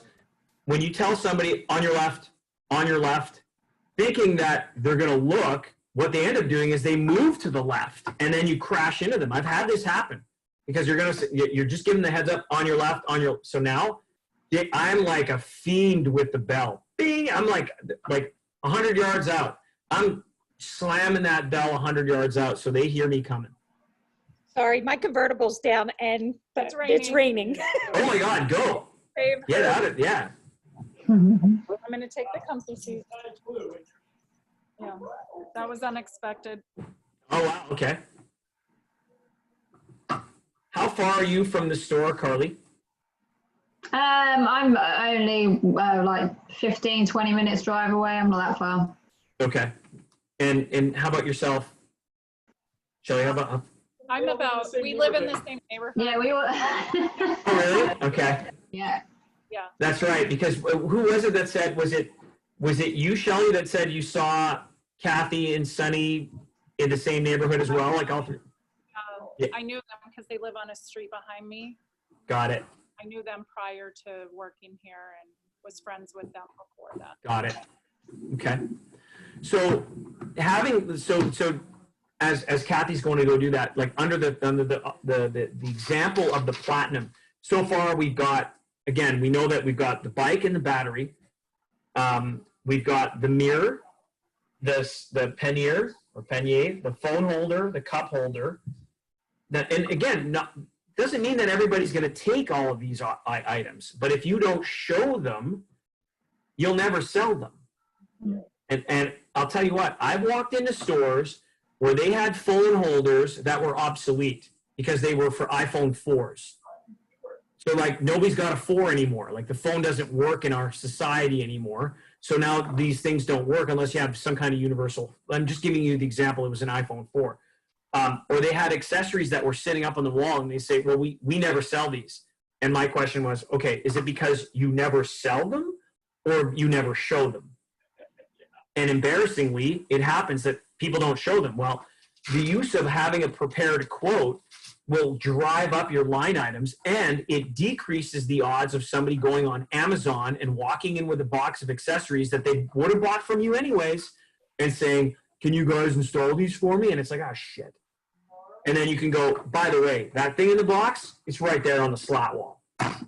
Great, right? Because it's money out of your pocket. So do yourself a favor and load up the quote with absolutely everything. And I'll tell you what, you'll end up surprising yourself. You'll have people, like, they'll just say, they'll say, okay, I'll take the bike. So Carly, you come back from your second ride. Which one do you like better? The first or second one? I really like that first one. Perfect. You want to take it? Yes. Awesome. Here's what people will typically get. Have a seat with this. Look this over. I'll be right back. And then you come back and again, you're the trusted advisor. I'm going to say, so Carly, you've got one brain. You're going to need a brain bucket. There's no way I want you to be riding without a helmet, right? So you're going to take the helmet, right? I'm not going to ask you, do you want a helmet? Like you have, even like a bike pump is, to me, is mandatory on every sale. The only reason that I am not selling a bike pump is if somebody has a pump at home with a gauge. If the pump at home has a pressure gauge, I'll let it slide. But if you tell me, yeah, I've got a pump at home, I immediately go, okay, does it have a gauge to tell you the tire pressure? If they say no, it's like, well, listen, that's useless. You need to know the tire pressure because there's a reason that there's a min and max on the sidewall of the tire. In fact, did you know, Mr. and Mrs. Customer, that every bike in our shop is losing 3 pounds of tire pressure every week? 3 pounds. I don't care what brand it is. Everybody's losing 3 pounds of tire pressure. Do you want to have that customer calling you going, yeah, I bought my bike from you, and now it's like 9 weeks later, and this thing's terrible. I don't get the range that I used to get. My battery sucks. It's like the first question out of my mouth is, well, sir, when was the last time you checked tire pressure? Well, what do you mean? Well, you're losing 3 pounds of tire pressure. So over the course of 9 weeks, you've lost 27 pounds. So your tire went from this to this, which means your surface patch went from this to that. Your battery has to work harder to maintain range. So to save yourself from these calls occasionally that I've heard them in stores, sell a pump. The pump, and again, pump becomes part of your list. Here's the other bet. Here's the win-win on this. If you were to sell a pump for $40, right, and you sold Joe's math. Joe's math is so good. This is why, right? If you sold 30 bikes and all of them had a pump and you made 50% margin on that pump, you're making an extra $600 a year from just doing your job. And doing your job in terms of providing the customer the best Pedgo 58 buying experience. If you don't have pump on your list, you're doing them a disservice. They can choose to take pump off of the list, but if they come back to you with either the angry phone call, or I've seen people go to a gas station and take the pump and plug it in and have their tires explode. Like, it happens. So carry a pump, right? Do you guys have patch kits? No, so you just recommend everybody who buys a bike, if they do get a flat, they bring it back in? Yeah. Okay. I'm just asking because, like most of the Pedgo customer, this customer, they don't want a repair. Like, they just want to get on the bike and ride. They don't even lubricate chains, which they should be, right? I mean, if you're in a wet environment, you should have so some people will have wet lube, dry lube, and these are things like just basic maintenance stuff, Mr. and Mrs. Customer, because you just made an investment. And so what Matthew and you three could discuss is what are the accessories that we should be bringing in that will help not only the buying experience, but also the ownership experience. Like a $40 pump, it's not a lot of money when they're already spending $4,000 on the bike. So, but what gets interesting is what it does for them. And again, I'm going to come back to, I'm using Sean's example, but I've got other bike shops that have put together these quotes.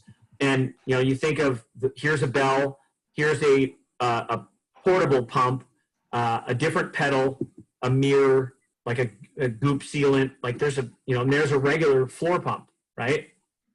Like there's a lot of stuff on here. So it's not to say that everybody's going to buy absolutely everything. They come in to buy a $4,000 bike and they're spending, a total of $7,100. That's not necessarily the case. However, and I want to also give you this before we go today. I want to give you some goodies.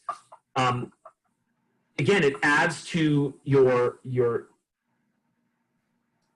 it creates a better buying experience for that customer.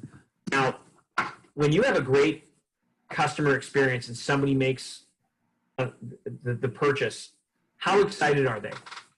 Like when they've decided that I'm going to buy it. Yeah, right? They're stoked, right? When they buy the bike, even if they took 2 weeks to think about it, when they decide to give you their money, when do they want the bike by? Now. Right? They want it now. So a couple things. So Shelly, let's say, for example, I pull out my credit card and I buy a bike from you and I go, okay, Shelly, here's my credit card. We're playing pretend now. We're role playing. Run my credit card. Go ahead and run it. Zip it, right? And let's say I bought a Platinum Interceptor with a whole bunch of accessories. And let's say it was like, I don't know, let's say it's $6,000. Okay? What do you say to me at this point? Hope you enjoy your bike. Right. It's okay. It's great.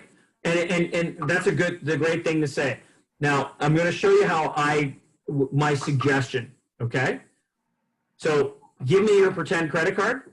Go ahead. Thank you. Okay, I'm going to run that through. So, Shelly, this is coming out. This is $6,000 on the nose, taxes in. Incredible how that number came up. Hey, congratulations. Welcome to the Pedgo family. What are you going to tell me? Congratulations. What are you going to say? Thank you. Thank you. You're going to thank me for taking $6,000 of your money. And what I've done is I'm reducing buyer's remorse because I've congratulated you for making the right decision. It's powerful, isn't it? Just one word. It's like the difference between saying I appreciate it versus I appreciate you. What has more power? I appreciate you. Absolutely. So when we're in conversations with our prospects and they say, you know what, I'll take it, and you still haven't finalized all of the details of the accessories, no problem. Congratulate them on the spot. Excellent. Congratulations. Figure out the details of everything that's on their accessory list, and then when you run it through, congratulate them again and welcome them to the Pedgo 58 family, because now they are. They're a VIP, right? Does that make sense? Mm-hmm. Awesome. So awesome. So I'm going to, just so that I don't forget what we talked about, it's congratulate. Now, the other thing that I want to share with you folks, do you deliver bikes? Yes. Okay. Do you deliver them for free generally? Yeah. Okay. So, We call them Pedgos, right? yeah. Even rental bikes. We've gone as far as 2 hours to Wilmington to deliver 2 Pedgos that people bought. Wow. Okay, you're going to love this. Again, this is just information.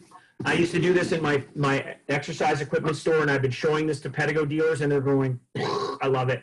So you're going to take a map, like a map that would be of your general area. You don't have to make it a countrywide map. It would just be a, Emerald or and vicinity map.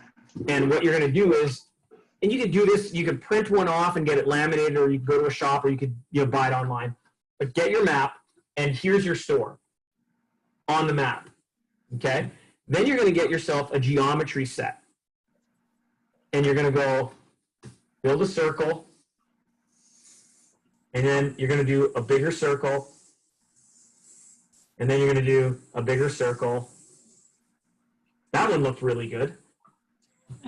Anyways, I'm marveling at my art because I suck at art class. Anyways, so now what you're going to do is this is going to be the free zone. And then over here, it's going to be $100. And over here, it's just like a dartboard. And you're going to create what you were already willing to do for free. What you're doing is you're going to stack value right here. You already told me that you've gone as far as X to go and deliver it for free anyways. But you take your map and you put it up on the wall. So when people come in the store and you're negotiating what kind of deal you can give them, say, tell you what, based on where you live, we typically would charge $300. I'll throw in the delivery. Because there is a cost to going 2 hours away. It's 4 hours plus gas, plus paying an employee. So time, just time. You might as well call it a day. Because somebody's going to drive for 4 hours, plus you're going to deliver the bike, you're going to chit chat, and you're going to discuss how to, that might as well be a 6 hour deal. Because somebody's going to stop. I got to go for a pit stop. You hungry? It's 6 hours. So there's cost. Do this. So this is a task that comes back to our handy dandy piece here. So I'm going to recommend that is something that you should get done ASAP. That's an urgent task. It's easy. You can get this done literally by Sunday. There's no reason why you couldn't create a map and get a geometry set. And this is like a 10-minute deal, right? So I'm going to call it the map. Who's going to do the map?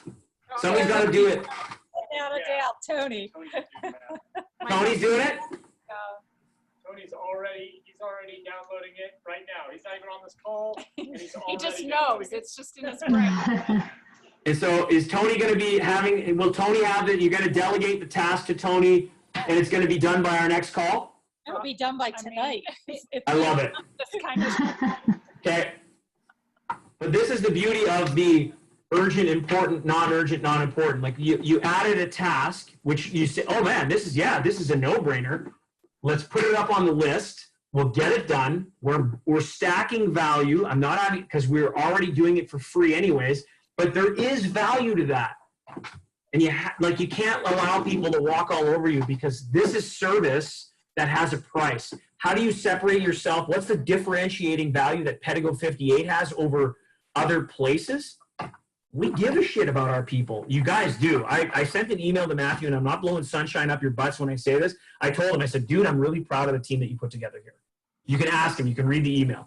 Because, I mean, the whys that you guys gave me, you're all people no, I'm not. I appreciate the smiles, but you're having fun. You love helping people, and that resonates with me, and so I want to give value. I've been watching Matthew go bananas behind us, and it makes me think of something else. And again, it's something that I wanted to give to you guys before the call is over, because I don't want to forget about it. It's not part of my regular curriculum. So bear with me. Next piece. There we go. I go through a lot of this stuff. All right. What's your service rate per hour? 35 an hour. Well, isn't it? But yes. Really? You're wicked cheap.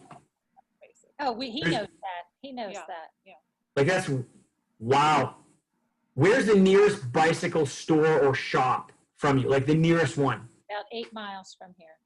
Okay. Here's an exercise that I'm going to ask you to do. I'm going to give you an example of something, and I'm just going to give you the industry nationwide average, okay? From a service perspective. And we know that service is another revenue center within your place of business, right? You've got sales, you've got rentals, you've got service. Tours are not rentals. Tours are a different source of revenue. So service, a lot of people don't make money on service, which to me it just doesn't make any sense. $35 an hour is way too cheap for the care that you give people. I mean, knowing Matthew, it's just, all right. So let's go with the industry average.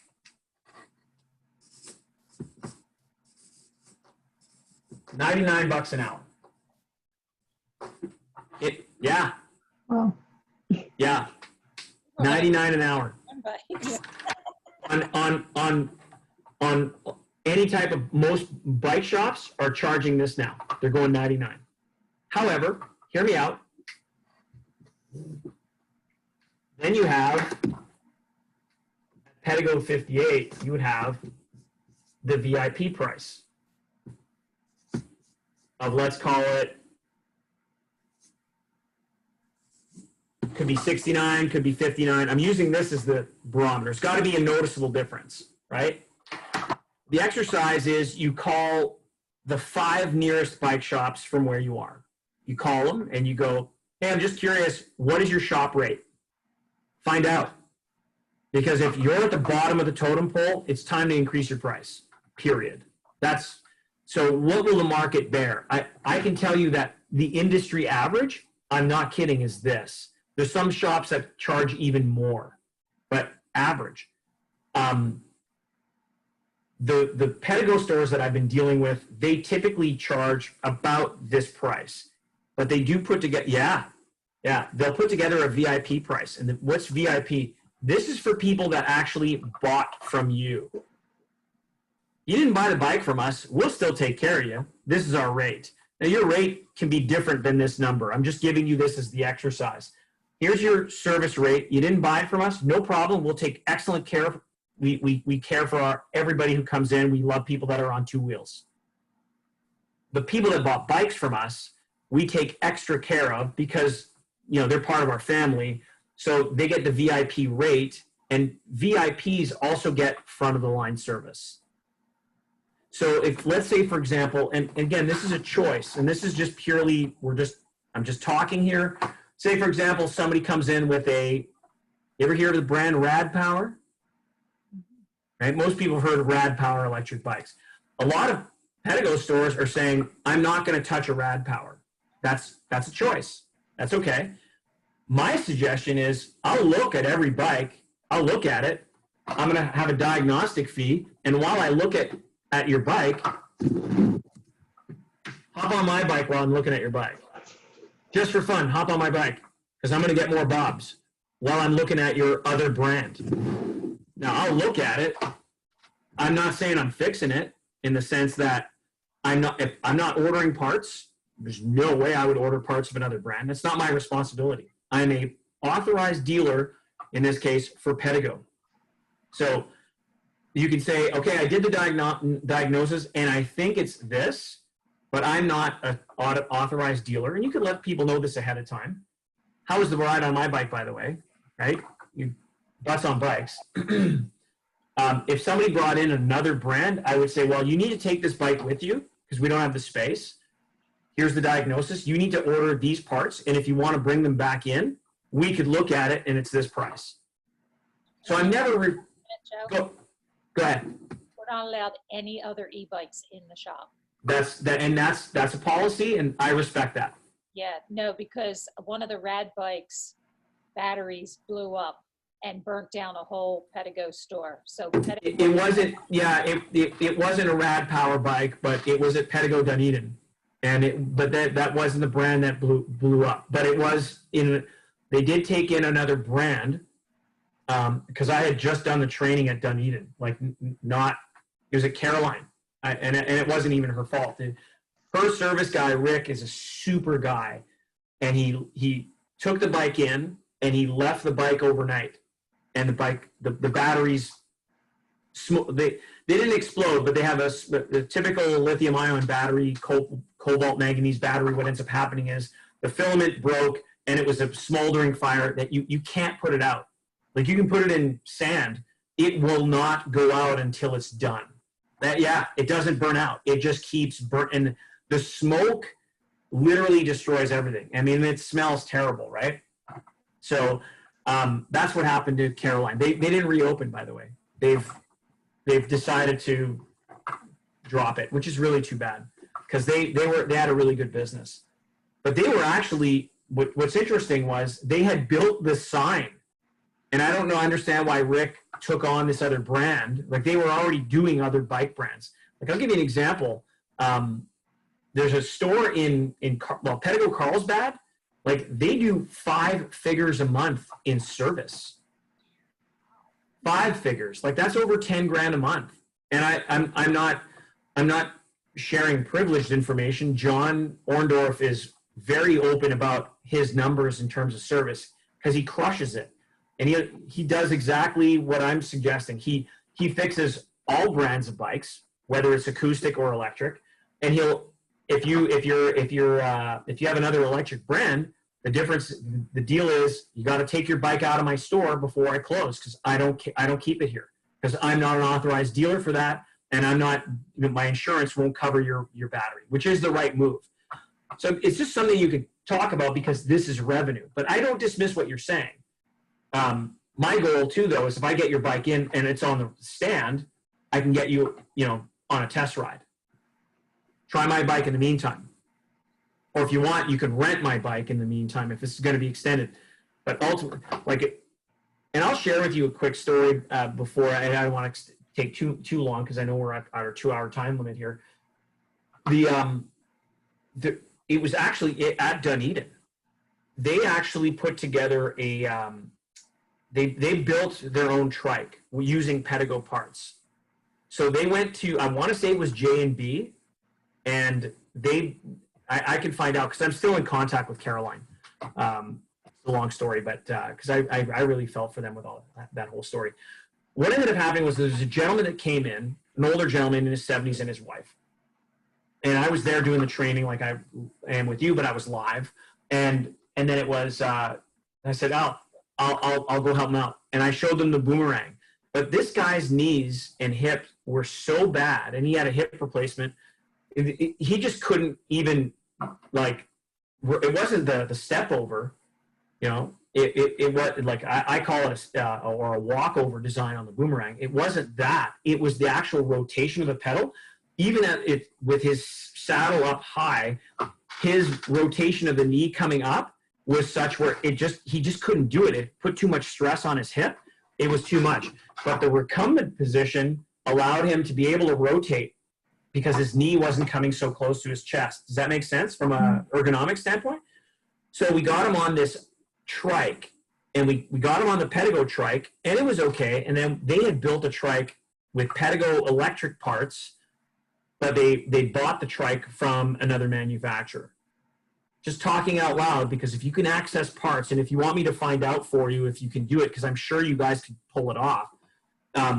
It was fat tires, and they were 26-inch fat tire wheels, so similar to what you'd find on a trail tracker. Imagine that on a trike. And these bikes could go 20 miles an hour. It was cool looking. It was honestly cool looking. He loved it. And before they showed up, and I shit you not, I can't make this up, Rick said, yeah, we're selling them for $29.95. I said, you should sell them for $36.95. You should sell that for $36.95. There's nothing else like it. It's cool. It goes to 20. So this gentleman comes in, I show him a Boomerang. It's not the right bike. We could tell right away. I said, you know what? Just for fun, try this one out. And I'm showing him this hybrid Pedgo meets, I think it's Sun, but I've got it in an email, and I'll forward it over to Matthew. I got to write it down. Otherwise, I'm going to Confucius say bad handwriting better than good memory. So trike. Okay. I'll know what I'm talking about. He says, you know what? This is really cool. His wife says, well, how much is it? I said, $36.95. $36.95. I could buy a Rad Power for half that price, right? Love it. So acknowledge, ask a question. Our next call, we're going to work on SOS. So I said, acknowledge, ask a question. I said, well, ma'am, I really appreciate that you've been doing your research. So I acknowledge her. How important is local service to you?